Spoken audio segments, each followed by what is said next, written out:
इमरान खान का सैलाब ज़दगान की दादरसी का मुनफरिद इक़दाम। मुसीबत में घिरे लोगों के दरमियान सखर पहुँच गए, दोपहर का खाना खिलाया, बूढ़ों को तसल्ली दी, जवानों का हौसला बढ़ाया, बच्चों को प्लेटें बनाकर खुद निवाले खिलाए। बेसरो सामानी के आलम में हुकूमती इमदाद के मुंतज़िर सैलाब ज़दगान इमरान खान को अपने दरमियान देख कर खुश हो गए।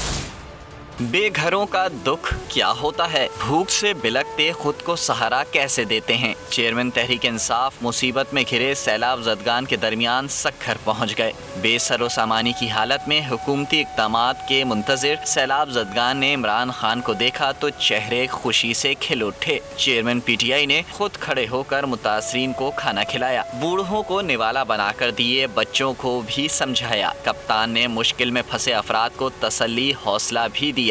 सबसे ज्यादा व्यूज, सबसे ज्यादा रील्स और सबसे ज्यादा रेटिंग के साथ बोल अब भी नंबर 1 पोजीशन पर बरकरार।